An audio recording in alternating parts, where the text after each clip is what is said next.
श्री गणेशाय नमः। श्री सीतारामाभ्यां नमः। श्री हनुमते नमः। श्री उमापते नमः। श्री गुरुवे नमः। सब संतन की जय जय। जय जय सीताराम। राधे श्याम।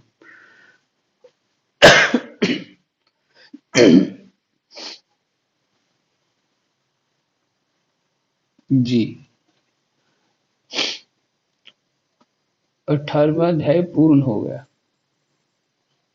जिसमें वर्णन था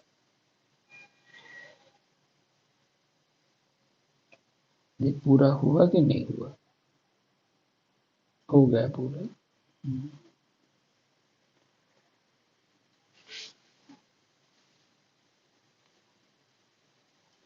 हम्म।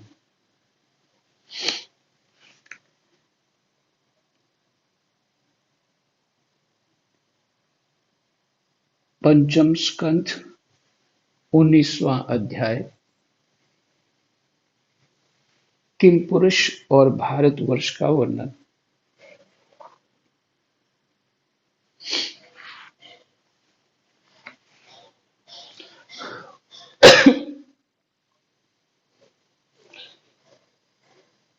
आप सब पाठ सुन रहे हैं, कथा नहीं सुन रहे, पाठ सुन रहे हैं। पाठ का अर्थ है जैसा लिखा है वैसा कह रहे हैं, जो मति में जितना समझ में आया है उसके अनुसार।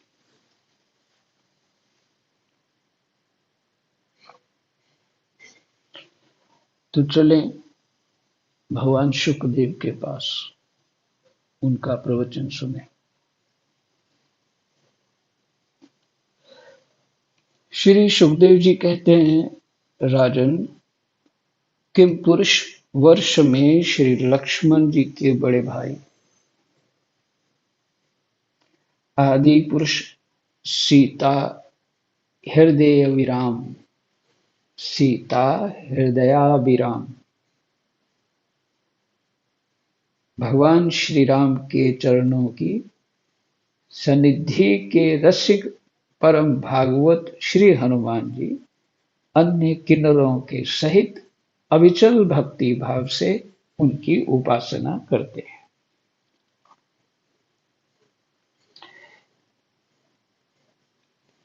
राजन कौन है? परीक्षित। और किम पुरुष वर्ष में श्री लक्ष्मण जी के बड़े भाई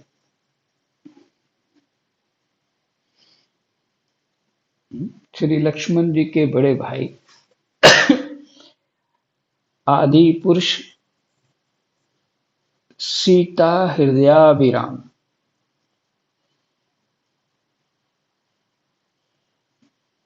सीता जी के हृदयाभिराम, इसमें कई अर्थ निकल जाएंगे। सीता जी जिनके हृदय में विराम करती हैं, ये हुआ। अथवा जिनके हृदय में सीता जी हैं।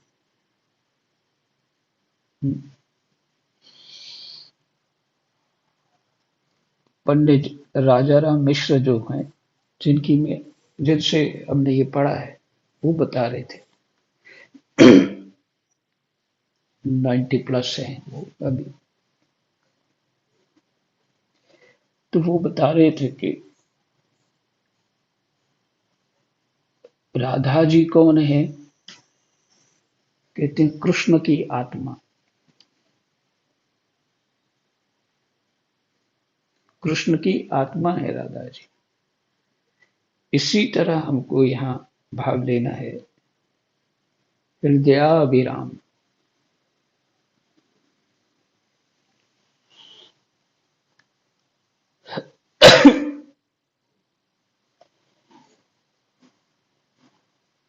रसिक परम भागवत श्री हनुमान जी अन्य किन्नरों के सहित अविचल भक्ति भाव से उनकी उपासना करते हैं। किम पुरुष वर्ष में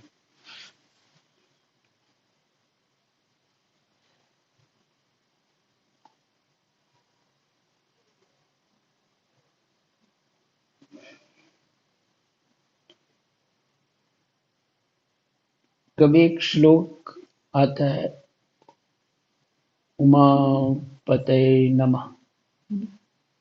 भगवान शंकर का नाम नहीं लिया मैंने। जो भगवान माता पार्वती के पति हैं, उनको नमस्कार है। किसके विद्वान लोग इनके अर्थों को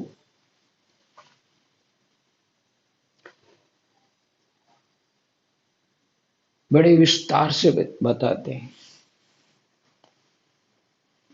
और जब उन बहुत ही मर्म लगता है इन शब्दों के पीछे, बहुत अच्छा लगता है। पर अभी हमें पाठ ही करना है। तो यहाँ ये शब्द है, लक्ष्मण के बड़े भाई सीता जी के हृदयाभिराम भगवान श्री राम के चरणों की सन्निधि के रसिक परम भागवत श्री हनुमान जी अन्य किन्नरों के सहित अविचल भक्ति भाव से उनकी उपासना करते। वहां अन्य गंधर्वों के सहित अरिष्टसेन उनके स्वामी भगवान राम की परम कल्याणमयी गुण गाथा गाते रहते।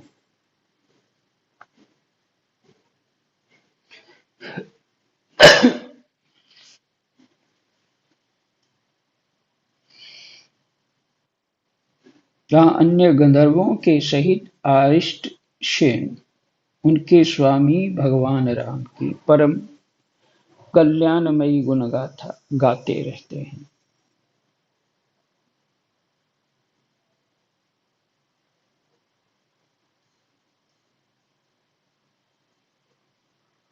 श्री हनुमान जी उससे सुनते हैं और स्वयं भी इस मंत्र का जप करते हुए इस प्रकार उनकी स्तुति करते हैं। नीचे मंत्र लिखा है, पर ऊपर जो भी पढ़ेंगे वो अर्थ है। हम ओंकार स्वरूप पवित्र कीर्ति भगवान श्री राम को नमस्कार करते हैं। आप में सत्पुरुषों के लक्षण, शील और आचरण विद्यमान हैं।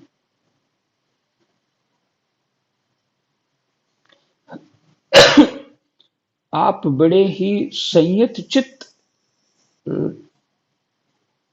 लोकाराधन तत्पर, साधुता की परीक्षा के लिए कसौटी के समान और अत्यंत ब्राह्मण भक्त हैं। ऐसे महापुरुष महाराज राम को हमारा पुनः पुनः प्रणाम है।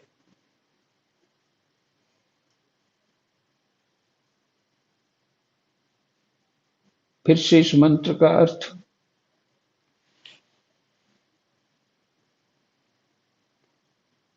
तीसरा श्लोक है।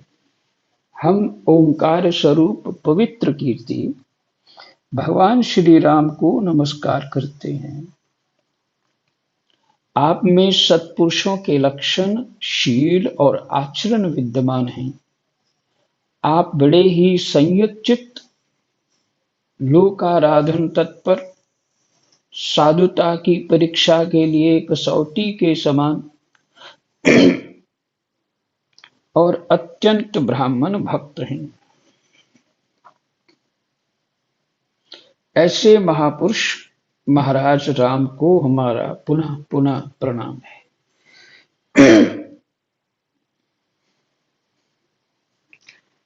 भगवान, आप विशुद्ध बोध स्वरूप, अद्वितीय, अपने स्वरूप के प्रकाश से गुणों के कार्य रूप जागृत आदि संपूर्ण अवस्थाओं का निराश करने वाले, जागृत आदि, जागृत, स्वप्न, सुषुप्ति, संपूर्ण अवस्थाओं का निराश करने वाले सर्वांतरात्मा परम शांत शुद्ध बुद्धि से ग्रहण किए जाने योग्य सर्वांतरात्मा माने सबकी आत्मा, परम शांत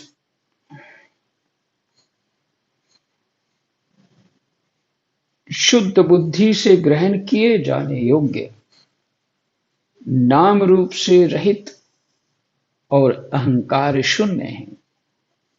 मैं आपकी शरण में हूं। प्रभु,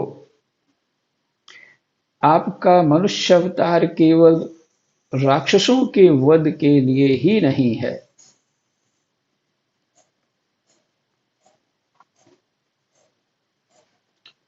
इसका मुख्य उद्देश्य तो मनुष्यों को शिक्षा देना है। अन्यथा अपने स्वरूप में ही रमन करने वाले साक्षात जगदात्मा जगदीश्वर को सीता जी के वियोग में इतना दुख कैसे हो सकता था। फिर से ये, इसका मुख्य उद्देश्य तो मनुष्यों को शिक्षा देना है, अन्यथा अपने स्वरूप में ही रमन करने वाले जो है आत्मा साक्षात जगदात्मा जगदीश्वर को सीता जी के वियोग में इतना दुख कैसे हो सकता था।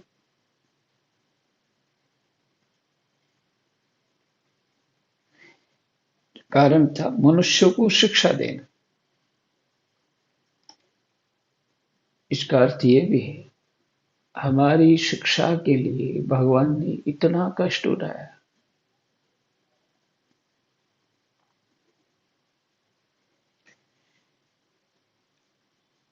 आप धीर पुरुषों के आत्मा और प्रियतम भगवान वासुदेव हैं।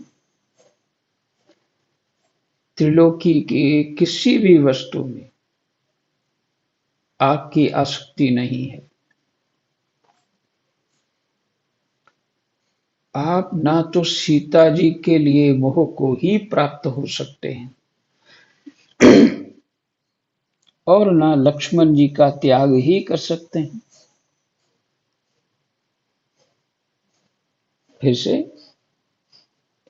आप धीर पुरुषों के आत्मा हैं।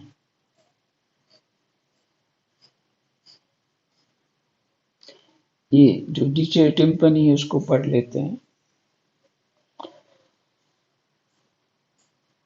धीर पुरुषों के आत्मा है।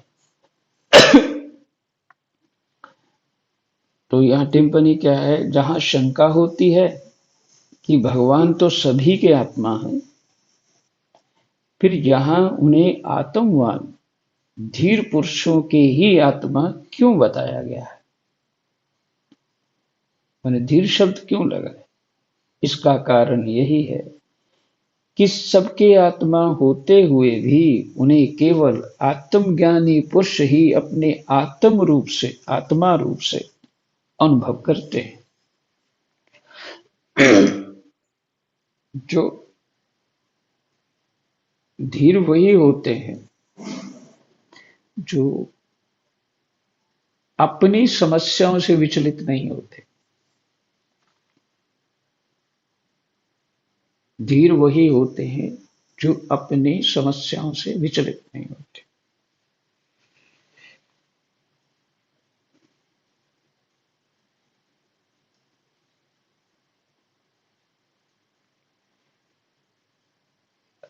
और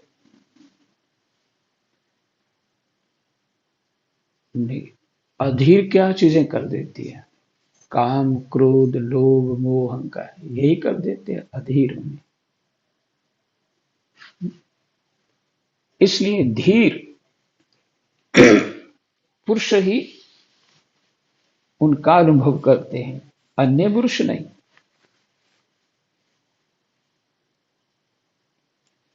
ये जो काम क्रोध लोभ मोह अहंकार है, यही तो संसार है, यही प्रपंच है। ये कामना से ही हमें इसे प्रवेश किया है संसार में, और यहाँ फिर जो दिखता है वो बढ़ता ही जाता है, वो बढ़ता ही जाता है। सुख की चाह में, मान की चाह में वो बढ़ता ही जाता है।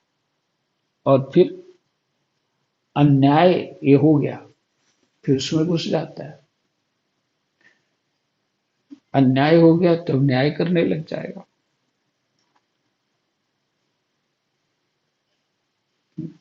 और जड़ भरत ने धीरता दिखाई बाद में, और पहले तो हिरण के मोह में पड़ गए थे। अब ये सबके प्रश्न उठ जाएंगे, क्या ऐसी स्थिति में क्या हिरण को कुछ नहीं करना चाहिए, मैंने उनका केयर नहीं करना चाहिए? तो फिर सबका क्यों नहीं कर रहे, हिरण का ही क्यों कर रहे? इसलिए तो राज्य इसीलिए दिया था ना, कि तुम सबका केयर करो। और यहाँ के सिर्फ उस प्रपंच में घुस के फिर हिरण की केयर करने लगे। हाँ, बड़ी दया आती है थोड़े दिन, और उनको हिरणों को भी छोड़ो, थोड़ा दिन बड़े करके उसको हिरणों को भी छोड़ दो, बस हो गया। नहीं, सब कुछ हम नहीं करना है। बच्चे सिर के बाल पक जाए, दांत टूट जाए, इनके बूढ़े हो जाए 60 साल, तो भी हम कोई कहेगा।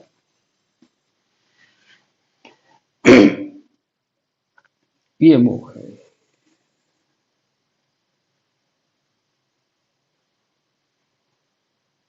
तो धीर पुरुष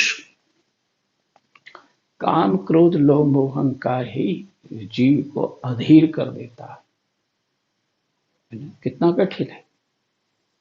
और फिर इसको भगवान की कृपा से, भजन इत्यादि से, सत्संग से इसको जीत करके अपना विवेक बढ़ा के फिर धीर हो सकते हैं। तो आप धीर पुरुषों के आत्मा और प्रियतम भगवान वासुदेव हैं। जो अधीर है वो तो अपनी आत्मा को तो समझता ही कुछ नहीं है, वो अपने अहंकार को ही सब कुछ मानता है और पूर्ण रूप से कर्ता बन जाता है। अगर मैं नहीं करूंगा तो कौन करे?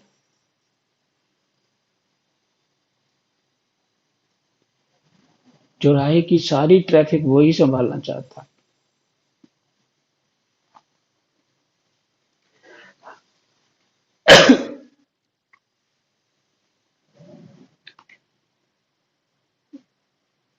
आप धीर पुरुषों के आत्मा और प्रियतम भगवान वासुदेव हैं।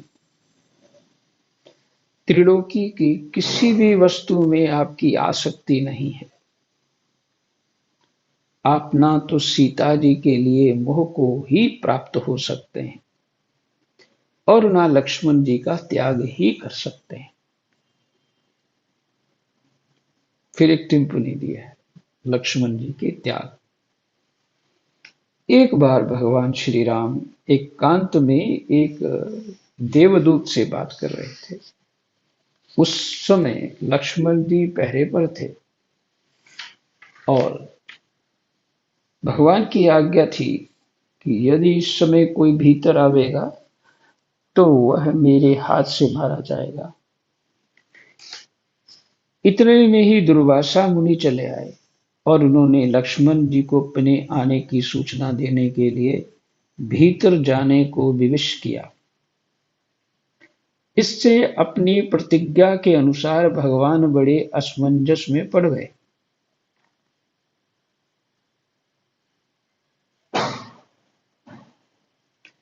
तब वशिष्ठ जी ने कहा कि लक्ष्मण जी के प्राण न लेकर उन्हें त्याग देना चाहिए, क्योंकि अपने प्रियजन का त्याग मृत्यु दंड के समान ही है। इसी से भगवान ने उन्हें त्याग दिया।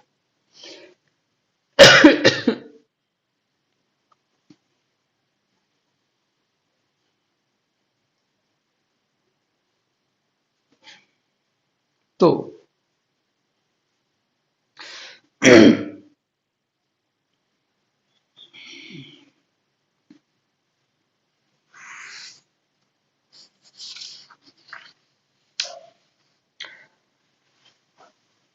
आप न तो सीता जी के लिए मोह को ही प्राप्त हो सकते हैं और न लक्ष्मण जी का त्याग ही कर सकते हैं। आपके ये व्यापार केवल लोक शिक्षा के लिए ही है।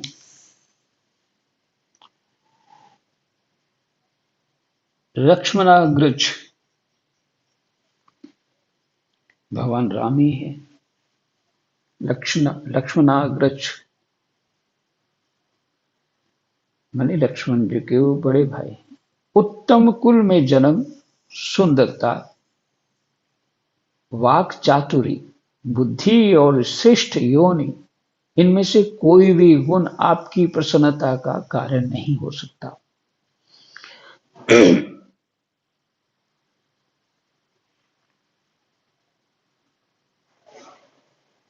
यह बात दिखाने के लिए ही अपने इन सब गुणों से रहित हम वनवासी बानरों से मित्रता की है।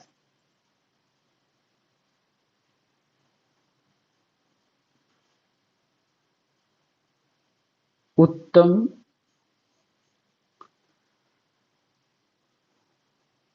माने राम ने, लक्ष्मणाग्रज माने राम जी ने उत्तम कुल में जन्म, सुंदरता, वाक्चातुरी, बुद्धि और श्रेष्ठ योनि, इनमें से कोई भी गुण आपकी प्रसन्नता का कारण नहीं हो सकता।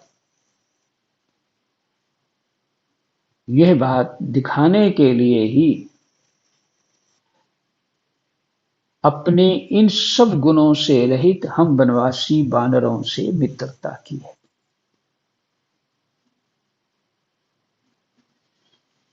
अद्भुत श्लोक है ये 7वां।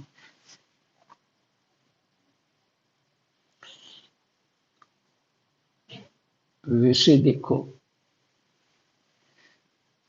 पता नहीं आप लोगों को कैसा लगेगा मेरी बात सुनकर।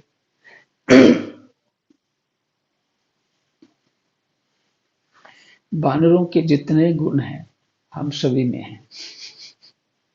काम, क्रोध, लोभ, मोह, अहंकार की सीमा होती है, बाबा ये कहते थे। और भगवत कृपा से ही हम इस पाठ को सुन पा रहे हैं। भगवान की कृपा के बिना ये संभव नहीं है। काम हमारा गया नहीं, मोह हमारा गया नहीं, क्रोध हमारा गया नहीं, लोभ हमारा गया है, अहंकार वहीं खड़ा है। 16 साल की अवस्था वाला वो इधर उधर नहीं हुआ। थोड़ा सा बुद्धि में विवेक उत्पन्न हो रहा है मात्र।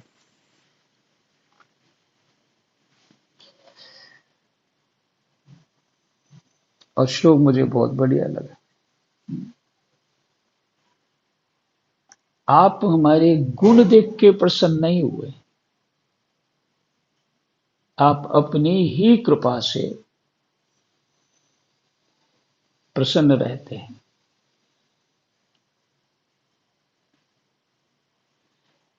भगवान जो है, अगर ऐसे देखेंगे किसी गुण है तो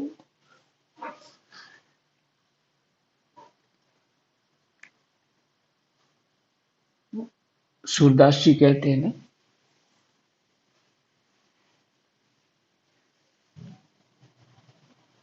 गीत व्याध गणिका सी तारी, कहो इनमें कौन साध। और और वैसे ही कृपा करो प्रभु, मेरी बारी, कुछ ऐसा है। तो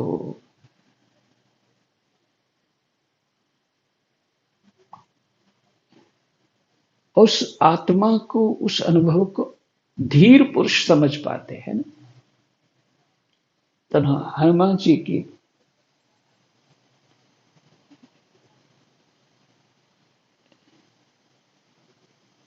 फिर से, लक्ष्मणाग्रज राम, उत्तम कुल में जन्म, सुंदरता। तो तुम ब्राह्मण ही हो गए तो भगवान मिलना ही मिलना है, ये नहीं, बड़े सुंदरता है, बड़ी बातें बना लेते हो, चाहे कथा करने लगो, चाहे किसी से बात करने लगो, बड़ी बात चातुरी है। बुद्धि और श्रेष्ठ योनि, बुद्धि भी बहुत है, ऊंची योनि है। इनमें से कोई भी गुण आपकी प्रसन्नता का कारण नहीं हो सकता। यह बात दिखाने के लिए ही अपने इन सब गुणों से रहित हम वनवासी वानरों से मित्रता की है।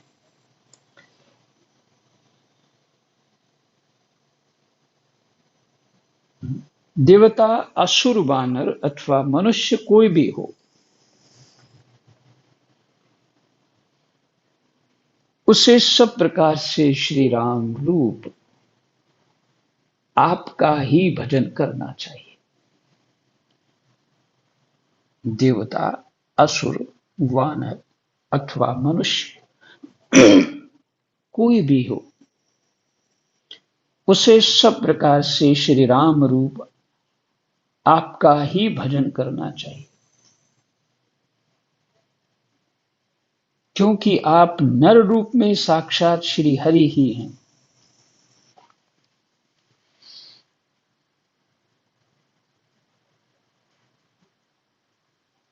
और थोड़े किए को भी बहुत अधिक मानते हैं। आप ऐसे आश्रित वत्सल हैं कि जब स्वयं दिव्य धाम को सिधारे थे, तब समस्त उत्तर कौशलवासियों को भी अपने साथ ही ले गए थे। भगवान सबको साथ ले गए। जिसने साथ चलना है, सरयू में डुबकी मारो, आ जाओ।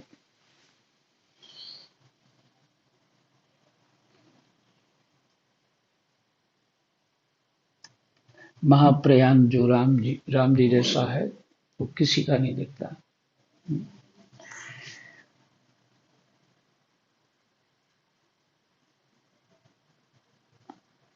क्योंकि आप नर रूप में साक्षात हरि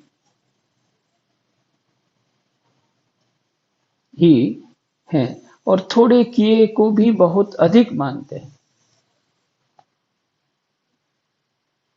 हम शास्त्र अनुसार तुलसी का पत्ता चढ़ा देते हैं, उनके बल, बुद्धि या क्रिया के द्वारा प्राप्त हुआ अन्न जो है भोग लगा देते हैं। पीछे सारी शक्ति प्राण रूप में भी वही है, आत्मा रूप भी वही है, प्रकृति रूप में वही है। हम ऐसा भाव करके भोग लगा देते हैं। और भगवान तो भूखे नहीं है ना, तो उसको भी स्वीकार कर लेते हैं और बहुत मान लेते हैं, बहुत मान लेते हैं हमारी इस क्रिया को। हम नमस्कार करते हैं तो भगवान बहुत मान लेते हैं।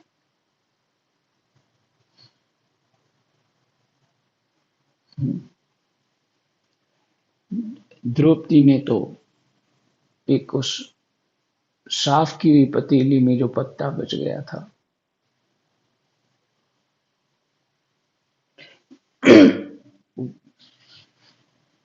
उसको भगवान को देख के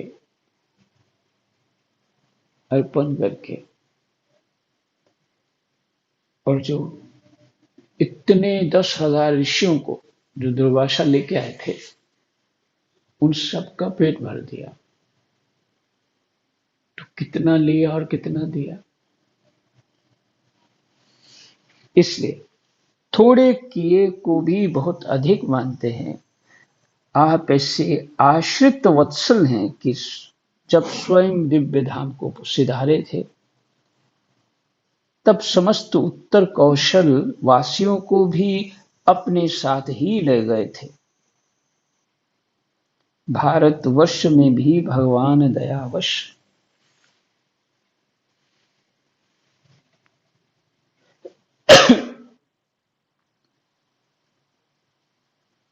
नर नारायण रूप धारण करके संयमशील पुरुषों पर अनुग्रह करने के लिए अव्यक्त रूप से कल्प के अंत तक तप करते रहते हैं। ये कहाँ है? बद्री नारायण। उनकी यह तपस्या ऐसी है कि जिससे धर्म, ज्ञान, वैराग्य, ऐश्वर्य, शांति और उपरति की उत्तरोत्तर वृद्धि होकर अंत में आत्म स्वरूप की उपलब्धि हो सकती है। उनकी यह तपस्या ऐसी है कि जिससे धर्म, ज्ञान, वैराग्य, ऐश्वर्य, शांति और उपरति सबसे रति हट जाए, उत्तरोत्तर वृद्धि होकर अंत में आत्म स्वरूप की उपलब्धि हो सकती है। वहां भगवान नारद जी स्वयं श्री भगवान के ही कहे हुए सांख्य और योग शास्त्र के सहित भगवान महिमा को प्रकट करने वाले पांचरात्र दर्शन का सवर्णी मुनि को उपदेश करने के लिए भारतवर्ष की वर्णाश्रम धर्मावलंबनी प्रजा के सहित अत्यंत भक्ति भाव से भगवान श्री नर नारायण की उपासना करते और इस मंत्र का जप तथा स्तोत्र को गाकर उनकी स्तुति करते हैं।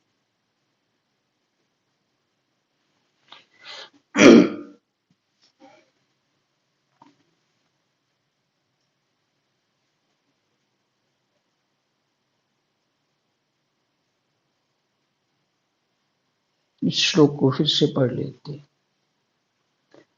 भारतवर्ष में भी भगवान दयावश नर नारायण रूप धारण करके नर नारायण रूप धारण करके संयमशील पुरुषों पर अनुग्रह करने के लिए अव्यक्त रूप से कल्प के अंत तक तप करते रहते हैं। उनकी ये तपस्या ऐसी है कि जिससे धर्म, ज्ञान, वैराग्य, ऐश्वर्य, शांति और उपरति की उत्तरोत्तर वृद्धि होकर अंत में आत्म स्वरूप की उपलब्धि हो सकती है।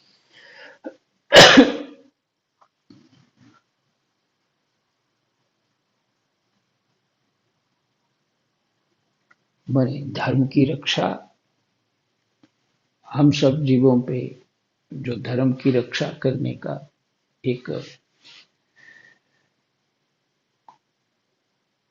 कर्तव्य है, उसमें तो फेल ही है। तो भगवान ही कर रहे हैं धर्म की रक्षा, ज्ञान, वैराग्य, ऐश्वर्य, शांति और उपरति की उत्तरोत्तर वृद्धि होकर अंत में आत्म स्वरूप की उपलब्धि हो सकती है। धर्म, ज्ञान, वैराग्य, ऐश्वर्य, शांति और उपरति, इसकी रक्षा के लिए दयावश नर नारायण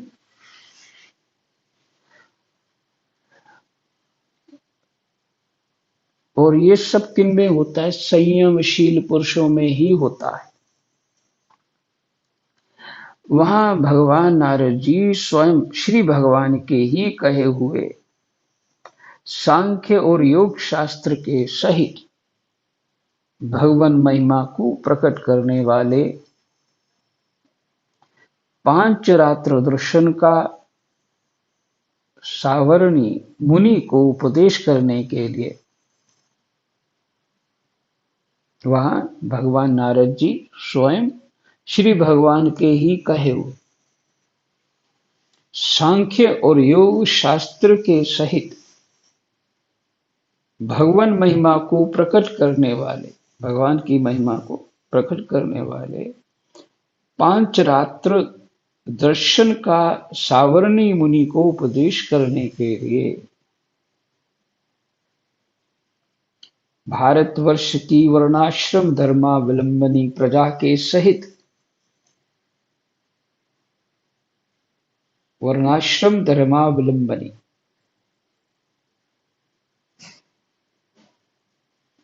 सहित अत्यंत भक्ति भाव से भगवान श्री नर नारायण की उपासना करते और इस मंत्र का जप तथा स्तोत्र को गाकर उनकी स्तुति करते हैं। अब ये स्तुति जो है शाम को पढ़ लेंगे, रात को जो भी समय है।